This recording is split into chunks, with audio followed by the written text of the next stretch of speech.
Muito boa noite a todas e a todos. É uma grande satisfação recebê-los em mais uma edição do nosso ESA ao vivo. Hoje temos a honra aqui de receber dois dos maiores processualistas do nosso país, o professor Fred Didier Júnior e o professor Alexandre Freitas Câmara, que inclusive é coordenador das pós-graduações oferecidas hoje pela ESA Nacional. Muito boa tarde, professor Fred. Muito boa tarde, professor Alexandre. Em nome do Conselho Federal, em nome da ESA Nacional, eu queria agradecer a disponibilidade para conversarmos aqui um pouco com o nosso público nessa tarde de quinta-feira. E o nosso tema é a tutela da evidência, né? Uma nova técnica processual. E eu queria começar para nós situarmos a nossa audiência ouvindo brevemente o professor Fred inicialmente, depois o professor Alexandre, sobre o tema. O que é finalmente a tutela da evidência, em que consiste essa técnica processual e quando ela é cabível. Por favor, professor Fred, muito boa tarde. Boa tarde a todos, boa tarde a todas. Rony, meu amigo, prazer revê-lo. Alexandre, prazer revê-lo, meu amigo. É um prazer falar com vocês aqui sobre esse tema. Vejam, meus caros, a tutela da evidência ela está colocada no Código como uma das hipóteses, uma das espécies de tutela provisória. Tutela provisória é um gênero que se refere às tutelas, às decisões que o juiz pode tomar com base em cognição sumária, né? Uma cognição não exaustiva. E aí o Código rubrica esse tipo de decisão como tutela provisória. E diz que a tutela provisória ela pode se fundar, ela pode ter causa, ela pode ter por causa a urgência e a evidência. Ter por causa a urgência significa supor a existência de um perigo e, com base nesse perigo, aliado à probabilidade do direito, quer dizer, se o juiz consegue, se a parte consegue demonstrar que o direito dela é provável e há uma situação de perigo, o juiz concede a tutela provisória de urgência. Sob a rubrica tutela provisória da evidência, o legislador autoriza uma tutela provisória que dispensa a demonstração de perigo. Quer dizer, o perigo aí ele é dispensável. Você não precisa discutir perigo. Você vai discutir apenas uma situação de evidência que a lei apresenta, né, como uma situação apta a permitir a concessão de uma tutela provisória. Então, veja qual é a técnica. O legislador ele permite a concessão da tutela provisória tendo em vista a situação de evidência, tendo em vista a situação em que seu direito está no processo em termos de prova, quer dizer, o lastro probatório que justifica a sua postulação é um lastro probatório bem razoável, de acordo com os termos da lei, e isso é o suficiente para autorizar a tutela provisória. Perceba que a lógica aqui é um pouco diferente da tutela de urgência. Na tutela de urgência, o juiz concede a tutela provisória porque há um perigo aliado com a probabilidade. No caso da tutela da evidência, que é uma tutela que dispensa a demonstração de perigo, o juiz concede a tutela porque há fortes indicações, tendo em vista os parâmetros que a lei estabelece, de que você tem a razão. Então, seria injusto que você, com a evidência tão forte do seu direito, tivesse que esperar o final do processo para poder usufruí-lo. A tutela da evidência com esse nome é uma novidade, com esse nome, com essa rubrica, mas ela não é uma novidade da nossa história. Há inúmeros exemplos de tutela da evidência ao longo da história, inclusive no Código passado. Basta ver a liminar nas ações possessórias. A liminar nas ações possessórias é um exemplo de tutela da evidência muito antigo. Ninguém precisa demonstrar perigo quando vai pedir uma liminar na possessória. Basta você demonstrar a sua posse e a violência à posse.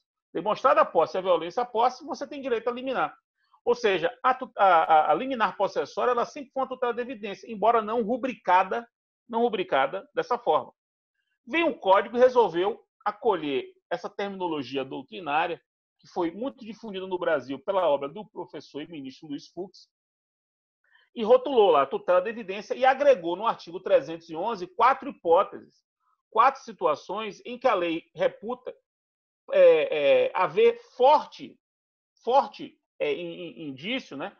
Forte indicativo de que a parte tem razão e, portanto, justifica a concessão da tutela provisória. Mas isso não quer dizer que a tutela de evidência está só ali.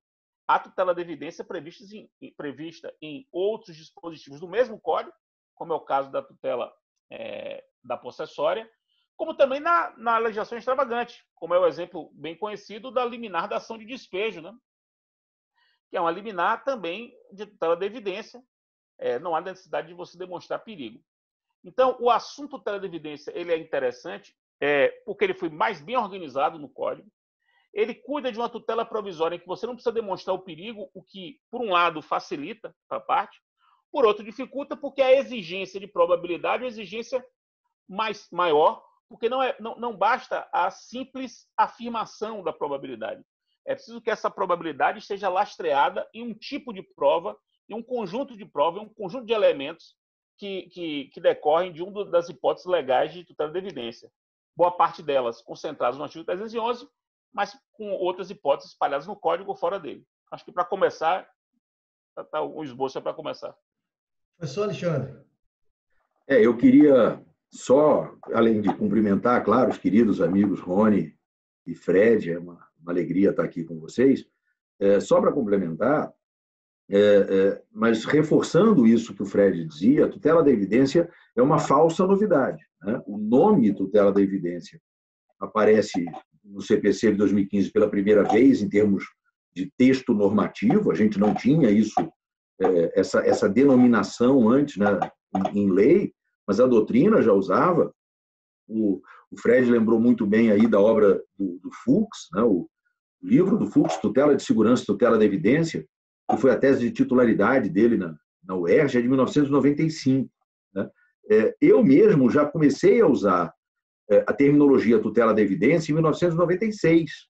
Quando eu lancei meu livro sobre arbitragem, eu tenho um capítulo sobre a possibilidade de tutela provisória deferida pelo árbitro, e eu falo ali da possibilidade de concessão de tutela da evidência, né, usando essa terminologia. E depois, enfim, quer dizer, desde meados dos anos 90, já empregando essa terminologia, várias situações. E a rigor, a tutela da evidência, se a gente parar para pensar, ela é historicamente mais antiga do que a tutela de urgência, porque a liminar nas ações possessórias, que foi o belo exemplo dado pelo Fred, existia no antigo direito romano muito antes de existir a tutela de urgência. Né? Não se cogitava de tutela de urgência naquela altura, e a gente já tinha uma tutela da evidência. Acho que é um instituto que precisa ser bem conhecido, até para poder ser bem explorado. A gente ainda vê muita confusão na prática. O código tem aí 5 anos, 4 de vigência, e as pessoas fazem muita confusão. Eu já peguei, na minha experiência de julgador, agravo de instrumento contra a decisão que negou a tutela da evidência porque não havia demonstração de perigo.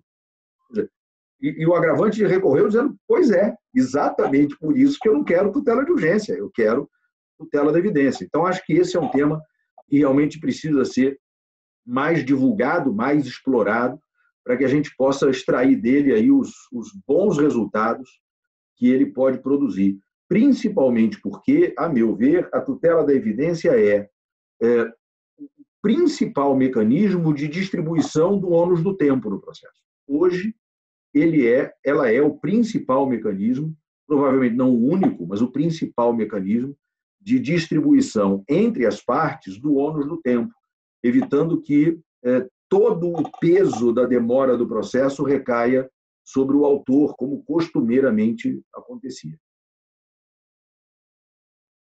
Obrigado, professor Alexandre. Eu queria agora entrar nas hipóteses específicas, para a gente poder aclarar melhor as hipóteses em que é cabível a concessão da tutela da evidência.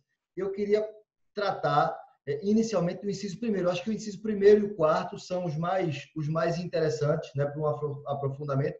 O inciso primeiro fala da possibilidade da concessão da tutela. O 2 também. O 2 é muito importante. Sim, o 3 também. Eu tenho um carinho especial pelo 3. Então vamos tratar de todos. Então, começando, minha preocupação é especificamente com o tempo, mas a gente consegue, se formos breves, a gente consegue dar uma noção geral. Tratar primeiro do inciso primeiro, né? A caracterização do abuso do direito de defesa ou do manifesto propósito protelatório da parte. Então, vamos alternando. Eu queria começar nesse inciso com o professor Fred, para ele poder, vamos assim, clarificar essa hipótese de cabimento. Veja, essa hipótese do inciso 1 é uma hipótese velha. Já existia no Código de 73, estava lá prevista no artigo 273 do Código de 73, portanto, não é uma novidade. Tanto que se você pegar um código confrontado, Código de 2015, confrontado com 73, você vai perceber que nesse trecho não há propriamente mudança. Aqui é uma forma de você tutelar provisoriamente, punindo. Quer dizer, é uma sanção ao comportamento, talvez a minha visão, é uma sanção a um comportamento abusivo. Quer dizer, o ilícito processual, que é o abuso de direito de defesa, ou manifesto de propósito protelatório, que são condutas ilícitas no processo, geram, por consequência, um dos efeitos desse ilícito, além da multa, da vigilância de má-fé, etc., um dos efeitos é permitir que o juiz, uma vez a outra parte pedindo, antecipe. Quer dizer, você pune a outra parte já imputando a ela as consequências de uma decisão, antecipando a ela as consequências de uma decisão. Então, tem um elemento punitivo aqui. O que eu posso trazer de interessante é uma reflexão feita há quase 20 anos pelo professor aqui da UFBA, hoje professor titular de processo civil da UFBA, que é o professor Wilson Alves de Souza, juiz federal, que o primeiro livro que eu publiquei, um livro coordenado com Marinoni, em 2001, pela Malheiros, era um livro que comentava os projetos do que viria a ser a segunda etapa da reforma de processo, né, que foi em 2001 e 2002. E aí ele comentava uma coisa que eu acho interessante de se dizer. Ele dizia o seguinte, se essa hipótese do inciso 1, se o juiz, diante do abuso de direito de defesa, se ele constata que há o abuso de direito de defesa, por que já não julga antecipadamente? Porque ele já não decide, ainda que dê a tutela provisória, mas já julgue definitivamente. Porque se ele constata que a defesa é abusiva, o que falta para ele já julgar? É uma reflexão que eu acho interessante do ponto de vista prático.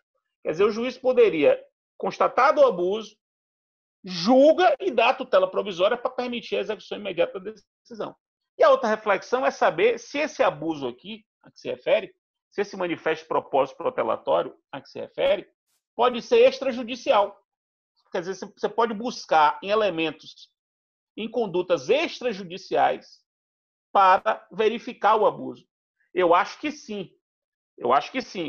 Por isso que o parágrafo único do 311,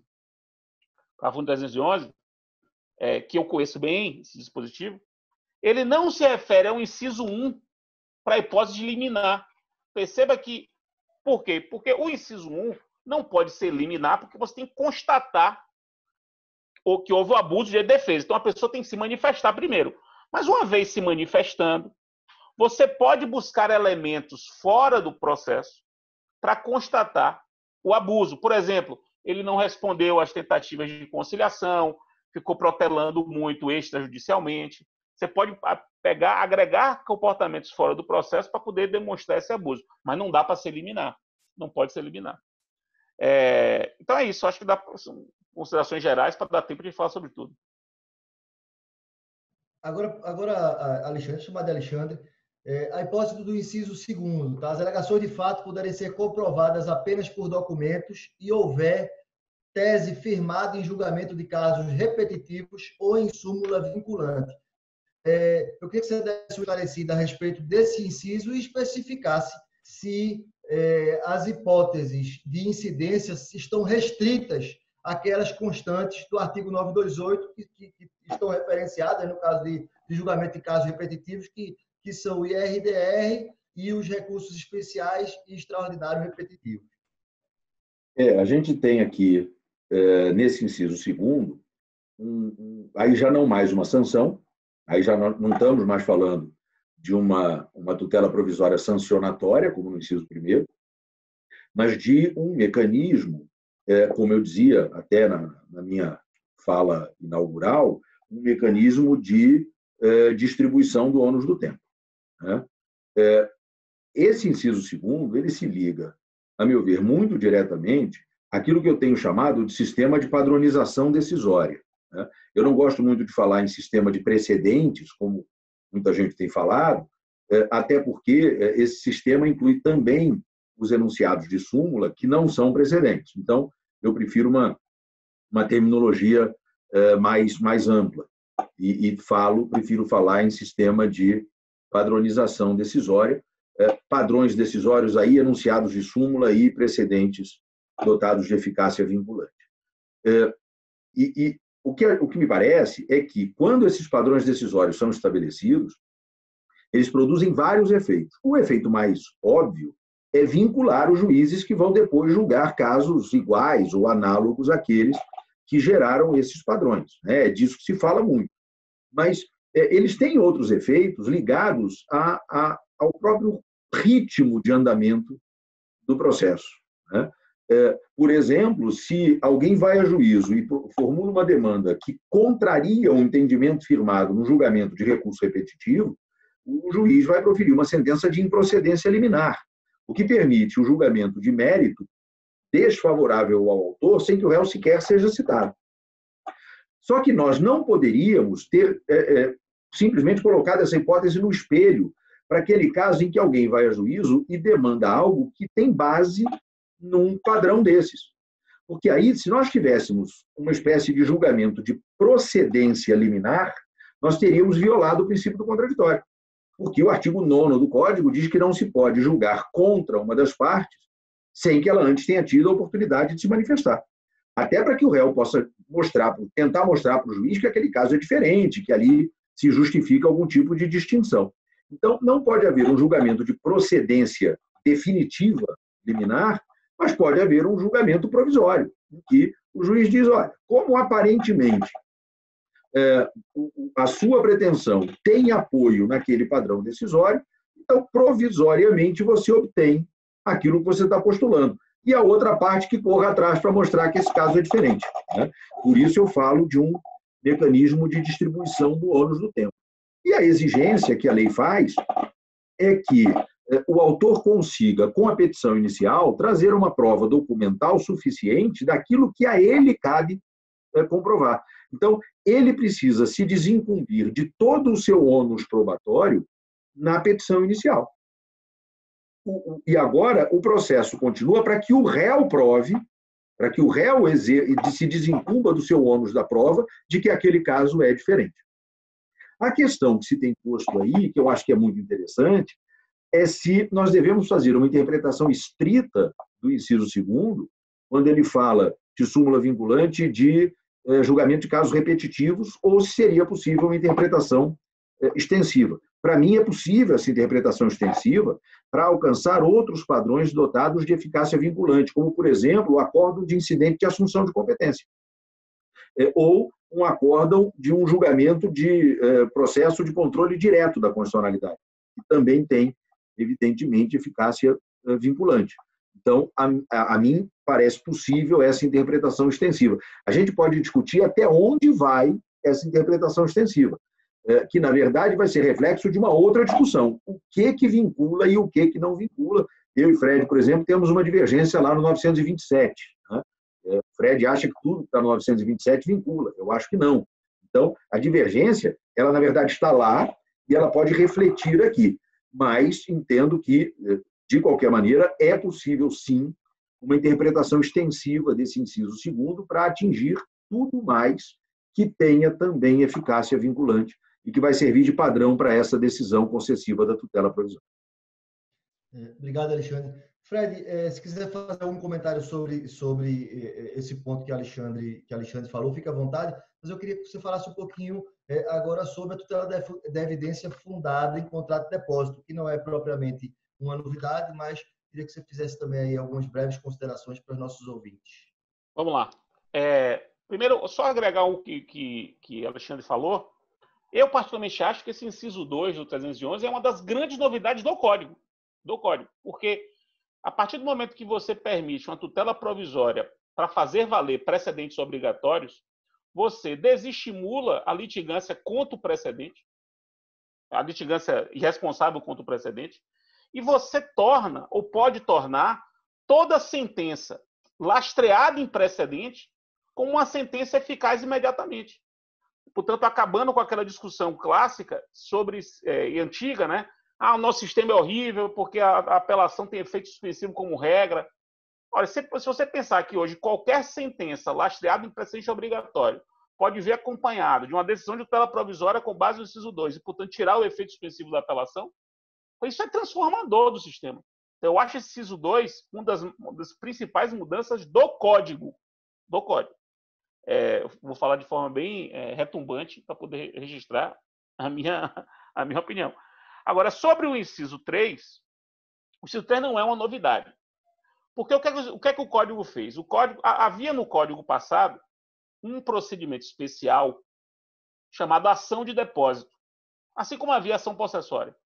E o procedimento especial da ação de depósito se caracterizava pelo fato de permitir uma tutela da evidência liminar. Então, a marca daquele procedimento especial era a tutela de evidência liminar e a prisão do depositário infiel.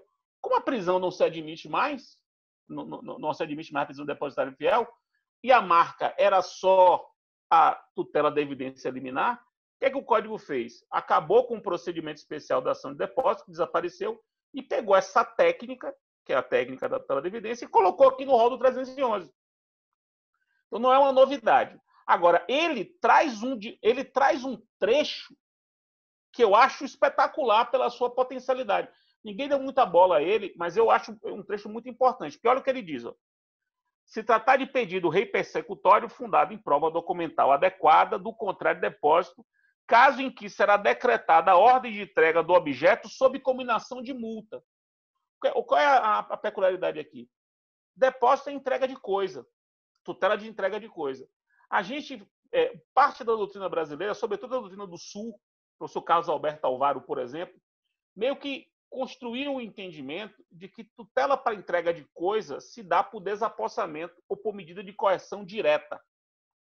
Vai lá e busca a apreensão. Vai lá, pega e devolve. O Código sugere o uso de uma medida de coerção indireta para entrega de coisa, mostrando que a técnica de coerção direta ou indireta ela pode ser utilizada de acordo com a adequação caso a caso. Ela não está relacionada necessariamente. Multa é fazer e não fazer. Busca e apreensão é entrega de coisa. Não, o Código prevê um caso expresso de busca e apreensão, ou melhor, de entrega de coisa que não é por busca e apreensão, é para o estabelecimento de multa. Isso abre muito o sistema para que as pessoas percebam que os meios executivos, sejam eles de coerção direta ou indireta, podem ser aplicados caso a caso de acordo com a sua adequação e não necessariamente relacionados a um determinado tipo de obrigação. Fazer e não fazer é coerção indireta. Entrega de coisa é coerção direta. Não é bem assim. Então, eu destaco esse trecho final porque ele tem uma potencialidade muito boa. Pelo menos a mim me parece. Vou devolver agora para o Alexandre, que também pode fazer algumas considerações complementares. E aí eu queria, Alexandre, ver se a gente entrava na hipótese da tutela da evidência dita documental, inclusive com a indicação de alguns exemplos que eu acho que facilita a compreensão por parte do pessoal que está assistindo. Muito bem. Então, só para fazer uma rápida referência aqui ainda a esse caso do inciso 3º, né, eu acho que esse inciso 3º ele nos traz, do ponto de vista das reflexões sobre o futuro do processo, ele nos traz um campo muito, muito interessante, né? Porque ele mostra que, exatamente na linha do que o Fred dizia, a gente tinha o procedimento especial da ação de depósito, não tem mais, mas a sua nota característica, que era uma tutela da evidência, veio aqui para 311, que a gente pode pensar, em termos de futuro, em expandir essa ideia. E aí, veja, eu estou aqui adotando como premissa algo que foi muito bem desenvolvido pelo Fred, junto com o Leonardo Cunha e Antônio Passo Cabral, no livro dele sobre a nova teoria dos procedimentos especiais, que é um livro que eu trabalho muito com os meus alunos de graduação. Muito mais importante do que procedimentos especiais é a regulamentação de técnicas processuais diferenciadas. E a tutela da evidência pode ser, e em muitos casos será, essa grande técnica diferenciada. Então, uma coisa que eu conversava com os meus alunos ao longo deste semestre, estudando procedimentos especiais, que é uma das matérias que eu leciono na graduação, eu refletia com eles sobre isso. Será que a gente ainda precisa de um procedimento especial das ações possessórias? Será que a gente não podia colocar um inciso novo lá no 311, dizendo, tratando-se de reintegração ou manutenção de posse, em que a ação seja proposta dentro de ano e dia, contado o esguro da turbação, defere-se a tutela da evidência? Quer dizer, você não precisa de um procedimento especial inteiro, um capítulo inteiro do CPC, com um negócio que a rigor você pode resolver com um inciso do Código. Porque o que caracteriza a tutela o procedimento especial das ações possessórias de força nova, a rigor, é a tutela da evidência. Saiu da tutela da evidência, o resto é procedimento comum. Se a gente for olhar lá o capítulo das ações possessórias, tem lá um artigo dizendo que o réu pode formular pedido em seu favor na contestação. Mas a reconvenção agora não está dentro da contestação, então o que isso tem de diferente? Né? Então, acho que esse dispositivo abre muito esse campo. E com relação a esse destaque final que o Fred fez, acho que isso é, na verdade, um dispositivo que realça algo que nós já sabíamos. Né? Porque quando, lá no começo dos anos 2000, naquela reforma que o Fred se referiu ali, de 2001, 2002, se incluiu no Código de 73 o artigo 461-A, ali já se abriu o espaço para o uso da multa como meio de coerção nas obrigações de entrega de coisa. E, a rigor, a Lei 9.099 já tinha isso. Eu me lembro que quando a Lei 9.099 saiu, lá em 95, e o artigo 52, num dos seus incisos, previa multa no caso de execução de título judicial que impusesse obrigação de fazer, não fazer ou entregar coisa, muita gente pulou, dizendo assim, como assim? Multa não é para entrega de coisa, multa é para fazer e não fazer. E eu, na época, dizia, não era porque a lei não previa, né? Agora que a lei prevê, qual é o problema de usar? Não tem problema nenhum. Então, a rigor, a gente já tinha isso desde 95, mas ia meio que passando despercebido. E eu acho que esse dispositivo dá mais realce ainda a essa ideia. Quanto ao inciso 4º, eu acho que o inciso 4º é um inciso que talvez merecesse, sei lá, 3 lives inteiras para falar dele. Né? Ele é um dispositivo extremamente complexo, mas muito interessante. Porque ele prevê, de novo, a tutela da evidência como um mecanismo de distribuição do ônus do tempo, numa linha muito parecida com a do inciso 2º, só que aqui não tem o padrão decisório. Né? O que a gente tem aqui? Um caso em que o autor, com a sua petição inicial, consegue trazer uma prova documental que é suficiente, o que significa, em outras palavras, que ele se desincumbe do seu ônus probatório, o que ele tinha que provar e provou. Então, ele não precisa produzir provas posteriores, ele não vai precisar ouvir testemunha, ele não vai precisar de perícia, o que ele tinha para provar, ele já provou.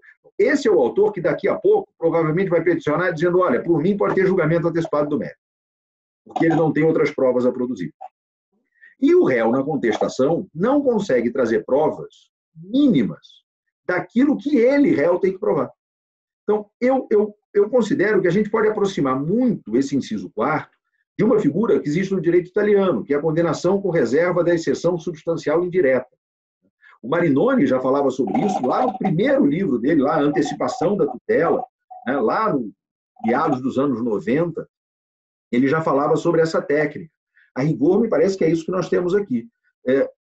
E, de novo, como um mecanismo de distribuição do ônus do tempo. Então, você imagina o caso em que o autor ajuiza a sua demanda e ele tem o ônus da prova do fato constitutivo do seu direito e ele diz, olha, toda a minha prova está aqui, é documental. E, realmente, a prova documental é suficiente. Vem o réu e diz, olha, eu estou aqui deduzindo uma defesa de mérito indireto, um fato extintivo do direito do autor. Só que eu não tenho prova documental desse fato extintivo. Eu vou provar isso com testemunho. Ótimo, um direito dele. Só que, se a gente parar para pensar, esse processo não vai acabar agora porque ele precisa de uma dilação probatória. Mas quem precisa dessa dilação probatória é o réu. É o réu que precisa desse tempo para produzir prova. O autor não. Então, o ônus da prova ainda não satisfeito é do réu, mas o ônus do tempo é do autor. O autor é que fica esperando. Então, o que o Código permite? Uma redistribuição do ônus do tempo. De modo que o juiz, a requerimento do autor, não me parece possível que isso seja de ofício, vai dizer o seguinte, réu, tudo bem, você quer produzir prova testemunhal? Tá bom. Então, provisoriamente, eu já estou concedendo o que o autor pediu. E você que corra atrás para esse processo andar rápido e você tentar me convencer que isso que se alegou é verdade, e aí eu revogo a tutela provisória. Então, ele concede aquilo que o autor está postulando, em caráter provisório, evidentemente, e faz isso de um modo em que se reserva para um momento posterior o exame da defesa de mérito indireta que o réu deduziu. Então, acho que é um dispositivo também muito importante, principalmente quando a gente pensa em termos de duração do processo e no fato de que muitas vezes o processo demora porque ao réu interessa que ele demore. Obrigado, Alexandre. Eu queria te ouvir um pouquinho sobre isso, Fred, mas já queria avançar pedindo que você também fizesse algumas considerações sobre o espaço da tutela da evidência fora das hipóteses em que há previsão específica, né, em outros procedimentos acerca da sua possibilidade e fora das quatro hipóteses, 4 incisos que estão elencados no 311. Vamos lá. Eu tenho um pensamento um pouco diferente de Alexandre em relação ao inciso 4. Eu defendo, né, no meu livro, que o inciso 4 é uma hipótese que ela, na verdade, ela permite que o julgamento antecipado, que é um julgamento com base em prova documental, o juiz conceda a tutela provisória nele. O que é que eu penso dessa hipótese?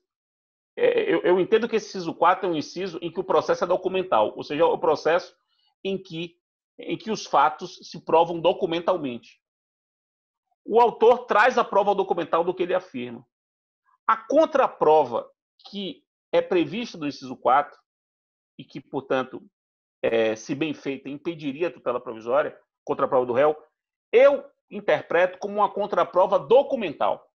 Ou seja, a contraprova que gera dúvida razoável é uma contraprova documental, porque diante de uma prova documental, qual é a prova que diante de uma prova documental gera dúvida razoável? Essa que é a pergunta que me ficou na minha mente. Eu sempre tenho essa pergunta. Então, se o autor comprova, imagina, o autor comprovou os fatos constitutivos dele por prova documental.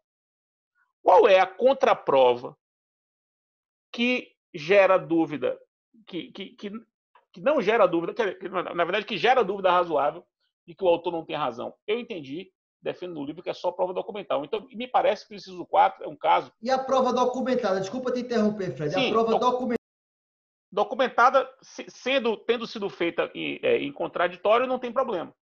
Se for uma prova documentada já com contraditório, não tem problema. Uma perícia em produção antecipada, mas já com o contraditório, daria no mesmo. A ideia aqui, me parece, é o seguinte: num processo documental, ou seja, num processo que pode ser julgado antecipadamente, se o autor trouxe prova documental, não é caso em que ele não trouxe prova documental e houve revelia, por exemplo. Porque se houve revelia, não tem prova documental e aí o juiz julgou pela revelia. Mas há prova documental do autor. O réu se defendeu e não trouxe prova documental que gerou dúvida razoável no juiz. O juiz vai poder julgar antecipadamente e dar a tutela provisória, portanto, tirando o efeito suspensivo da apelação. A minha interpretação é a interpretação ela é mais enxuta do inciso 4. Do mesmo modo que eu interpreto o inciso 2 de forma bem ampla, o inciso 4 eu tenho dificuldade de interpretar de forma bem ampla. Portanto, eu penso um pouco diferente de Alexandre desse ponto. Quanto à tutela da evidência, fora, ela está prevista em alguns procedimentos especiais, como eu falei, nas ações possessórias, está prevista na ação de alimentos. A tutela provisória de alimentos, lá da lei de 5478 de 68, é uma tutela de evidência. O guri não precisa mostrar o perigo, ele mostra a condição dele de filho e o juiz dá a tutela dos alimentos provisórios. Então, a tutela da evidência. No despejo também a tutela da evidência. Até no recurso, né? Se a gente pegar a hipótese do artigo 1012, parágrafo 4º, que é do efeito suspensivo da apelação, você vai ver que ali prevê duas possibilidades de se conceder efeito suspensivo da apelação. A primeira delas é quando houver probabilidade de êxito na apelação.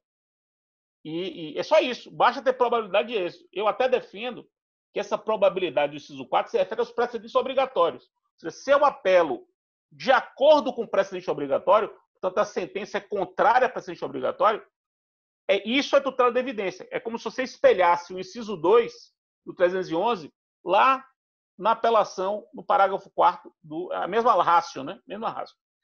E eu também defendo que existe tutela da evidência cautelar. A do Código é só satisfativa, a do Código.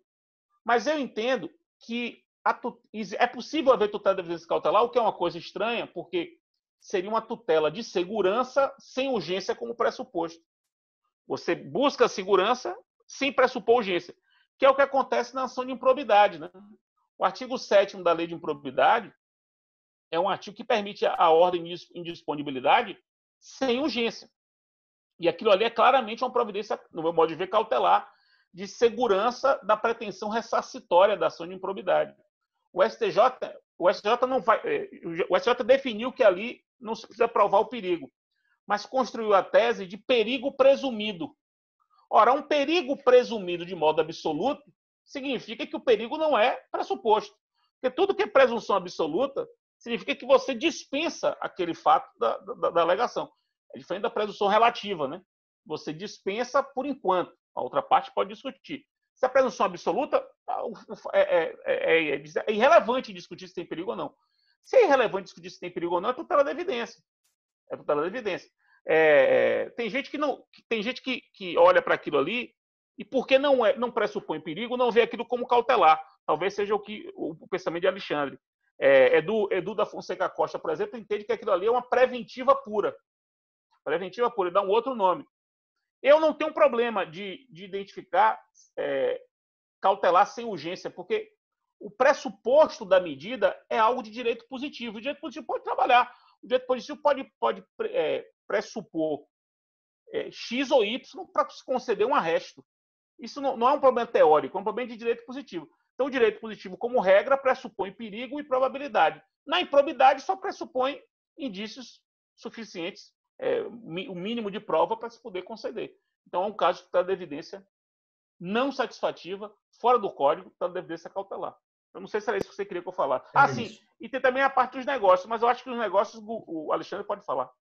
Eu queria, antes de entrar nos negócios, só para poder deixar bem claro para quem tá assistindo, falar um pouquinho, Alexandre, sobre a aplicabilidade, a eventual aplicabilidade das hipóteses do 311 aos procedimentos especiais. Nós temos procedimentos especiais que prevêem tutela da evidência especificamente, outros que não prevêem, e a questão é, esse dispositivo, essas hipóteses, elas também se aplicam aos procedimentos especiais?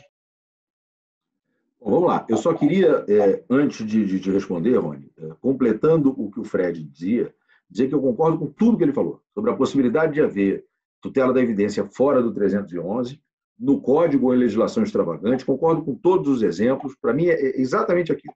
Eu tenho uma divergência que é meramente terminológica, porque essa tutela da evidência não satisfativa, eu não chamo de cautelar, eu chamo de tutela da evidência assecuratória. Mas veja que a diferença é meramente terminológica. Por quê? Partindo da mesma premissa do Fred, a questão é de direito positivo. E o nosso direito positivo, quando usa a expressão tutela cautelar, ele a emprega como uma espécie de tutela de urgência. Então, eu prefiro considerar que tutela cautelar foi o apelido que se deu à tutela de urgência assecuratória. Assim como tutela antecipada é o apelido que se deu à tutela de urgência satisfativa. E a tutela da evidência satisfativa, assim como a tutela da evidência assecuratória, não ganharam ainda apelidos. Talvez até porque as pessoas não estejam ainda tão habituadas. Quando a gente tem intimidade, a gente se chama por apelido, né? Fred quase me chamou por um apelido no início da nossa live, né? Nós somos amigos há muitos anos e há um tratamento muito carinhoso aqui. Mas uma pessoa com quem eu não tenho nenhuma intimidade, é claro que eu não vou chamar pelo apelido, né? Então, eu sempre tenho essa sensação. Se a gente fosse pensar no nome de batismo, tutela de urgência e tutela da evidência, tutela de urgência satisfativa, tutela de urgência assecuratória, tutela da evidência satisfativa, tutela da evidência assecuratória. Esses são os nomes. Só que tutela de urgência é algo que a gente está mais habituado, então ganhou o apelido. A tutela de urgência satisfativa foi apelidada de tutela antecipada, a tutela de urgência assecuratória foi apelidada de tutela cautelar. Porque a rigor não haveria nenhum problema a gente chamar a tutela de evidência satisfativa de tutela antecipada, porque a rigor ela é uma antecipação do resultado final. Mas o apelido não foi usado aí, foi usado na outra hipótese. Então, é só mesmo uma questão terminológica, mas eu concordo com tudo que ele falou do ponto de vista substancial. Tá? Com relação à possibilidade de emprego da tutela da evidência do 311, enfim, né, da tutela da evidência, genericamente falando.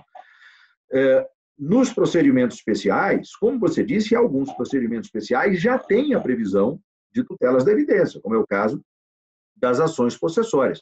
Mas a gente pode tentar imaginar exemplos de procedimentos especiais em que não há uma previsão expressa de tutela da evidência, mas em que isso pode surgir. Pode pensar, sei lá, numa tutela da evidência no procedimento especial da ação de oposição, né?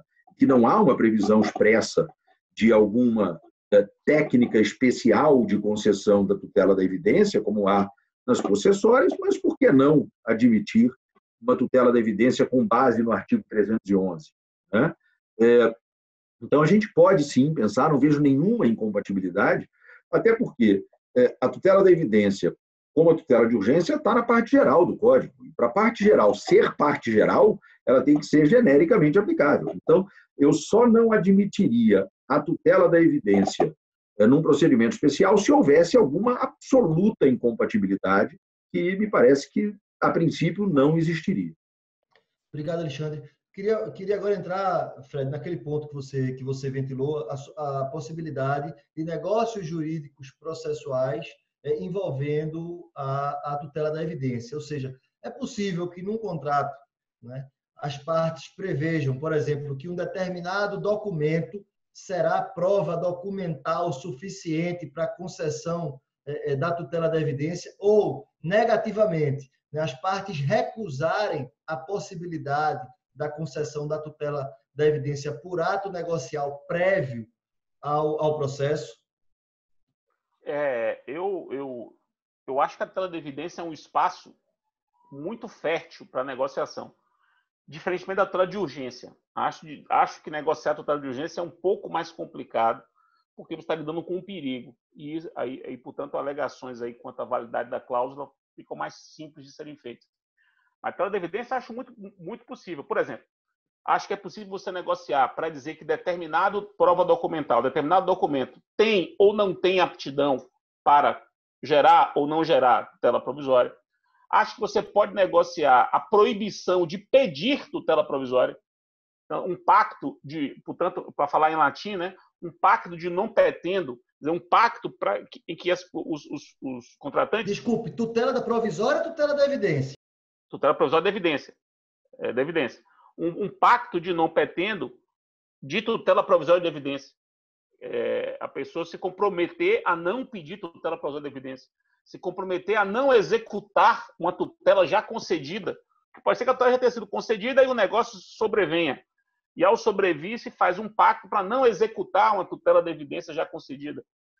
Então, a abertura me parece muito, muito vasta. E na linha do que Alexandre falou, eu vou resgatar aqui uma obra que o próprio autor não gosta muito mais de citá-la, mas eu gosto muito dessa obra. Eu fiz parte da banca dessa obra. Eu acho uma das grandes obras, uma das coisas que ele já escreveu. Se chama O Direito Vivo das Liminares. O Direito Vivo das Liminares, de Eduardo José da Fonseca Costa. Foi a dissertação de mestrado dele, publicado pela editora Saraiva.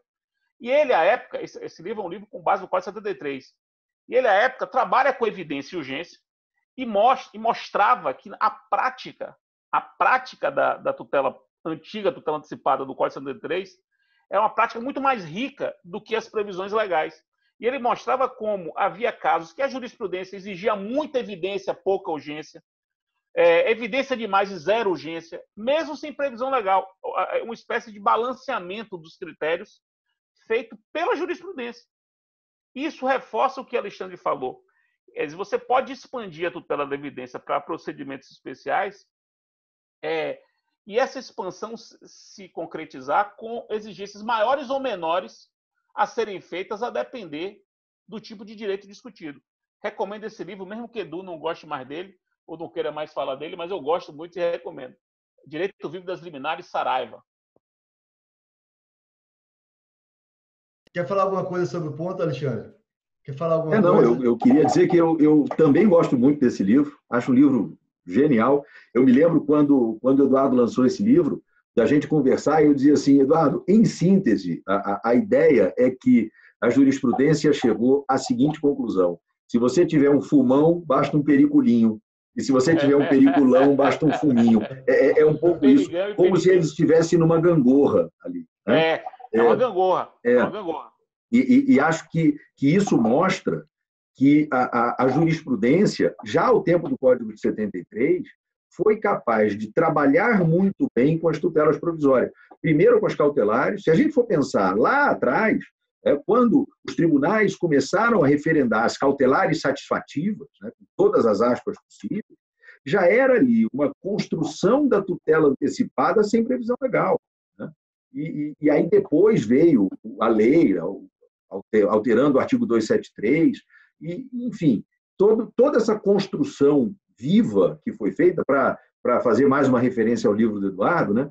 Todo esse direito vivo da tutela provisória, porque a vida, a rigor, é muito mais rica e muito mais complexa do que o artigo 311 do CPC, né? ou 15 ou 20 artigos de uma lei que regulem tutela provisória. Então, esses problemas vão surgindo, vão aparecendo, e a gente tem que lidar com eles na prática, na vida real. E eu acho muito interessante o fato de que todos esses dispositivos abrem espaços muito interessantes, muito grandes, para a gente poder trabalhar as tutelas provisórias. Eu acho que essa parte do Código é uma parte muito rica não só do ponto de vista teórico, acadêmico, mas pelos impactos que isso gera efetivamente na vida das pessoas. E quanto à questão dos negócios, para não deixar passar, eu concordo com tudo que o Fred falou aqui também, sobre se ter na tutela da evidência um campo muito vasto para negociação processual, tanto negócios que, de alguma maneira, organizem a forma como se vai poder buscar obter a tutela da evidência, como negócios para dificultá-la ou até mesmo para inviabilizá-la. Acho que esse campo realmente existe. Rony, só uma consideração. Duas considerações. Primeiro é que esse meu elogio ao livro de Edu é quase um bullying para ele. Por quê? Porque ele acha a parte da tutela provisória do Código a pior coisa do Código.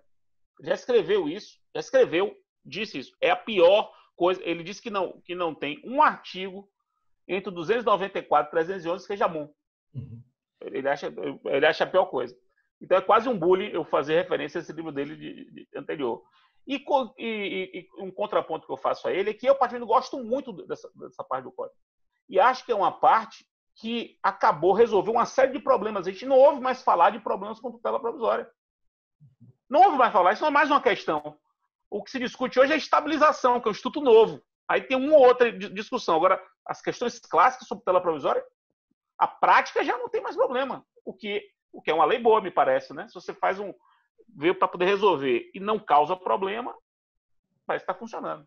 Temos 5 minutinhos para 2 questões de interesse prático que eu queria colocar para vocês, começando por Fred. Fred, no artigo 4º, dentro das normas fundamentais, tá, consta o direito à duração razoável do processo, incluindo a atividade satisfativa.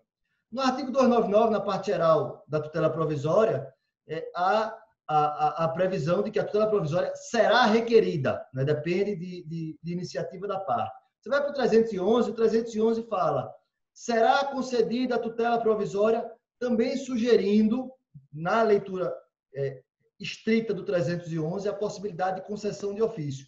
E aí eu queria lhe ouvir a respeito. É possível a concessão de ofício da tutela da evidência?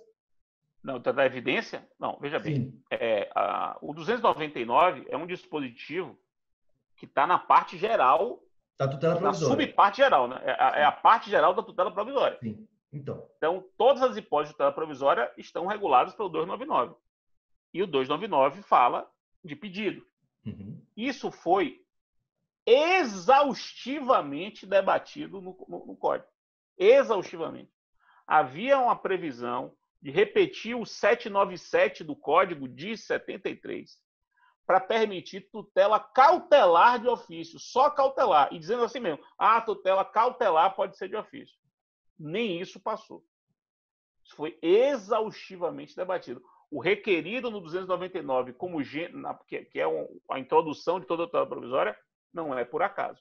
Então, tutela provisória, e aí seja de urgência ou de evidência, tanto faz, de ofício, que eu me lembre, ação de alimentos.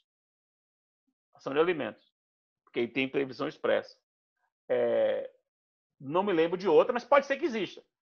Pode ser que exista aqui e acolá, pode ser que apareça. Como regra geral do código, não pode.